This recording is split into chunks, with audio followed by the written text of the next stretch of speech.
അതാണ് കുഞ്ഞിക്കാലടികൾ തെറ്റിപ്പോകുന്നത് പോലെ മുതിർന്ന കാലടി ആകുമ്പോഴും തെറ്റിപ്പോകും. ഒരു പാട്ടുണ്ടല്ലോ, അച്ഛൻ മരിച്ചതിൻ്റെ പിറ്റേ ദിവസം മകൻ പാടുന്ന പാട്ടാണ്. എന്താ? കുഞ്ഞിക്കാലടി ഓരടി തെറ്റുമ്പോൾ കൈ തന്ന് കൂടെ വന്നു. അച്ഛനെ കുറിച്ച് പറയാം. കുഞ്ഞിക്കാലടി ഓരടി തെറ്റുമ്പോൾ കൈ തന്ന് കൂടെ വന്നു. കുട്ടി നടത്തം പഠിക്കുമ്പോൾ വീഴുന്നു. അങ്ങനെ വീഴുന്ന സമയത്തൊക്കെ ഒരു കൈ എൻ്റെ നേരെ ഇങ്ങനെ നീണ്ടുവരും. അതെൻ്റെ അച്ഛന്. ഉള്ളിൻ്റെ ഉള്ളിലെ അക്ഷരപ്പൂട്ടുകൾ ആദ്യം തുറന്നു തന്നത് ഈ അച്ഛനാണ്. ഈ ഉള്ളിൻ്റെ ഉള്ളിലെ അക്ഷരപ്പൂട്ടുകൾ ആദ്യം തുറന്നു തന്നു. ഇതേപോലെ ഞാനിങ്ങനെ നടത്തം പഠിക്കുമ്പോൾ ഞാനിങ്ങനെ തെന്നിപ്പോകുന്ന നേരങ്ങളിൽ എൻ്റെ നേരെ നീണ്ടുവരുന്ന കൈകളായിരുന്നു എൻ്റെ അച്ഛൻ്റെ കൈകൾ.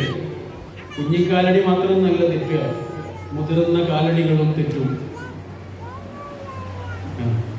അപ്പൊ നമ്മളെ സ്നേഹിക്കാനും അംഗീകരിക്കാനും അഭിനന്ദിക്കാനും ഒക്കെ കുറേ ആൾക്കാരുണ്ടാവും. ഉണ്ട്, നമുക്ക് എല്ലാവർക്കും ഉണ്ട്.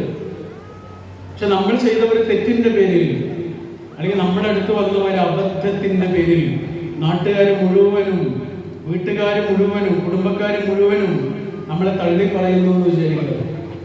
എല്ലാവരും നമ്മൾ തള്ളി പറയുന്നു. നമ്മളെ കുറിച്ച് നല്ലത് പറഞ്ഞ അതേ നാവുകൾ കൊണ്ട് നമ്മളെ കുറിച്ച് മോശം വാക്കുകൾ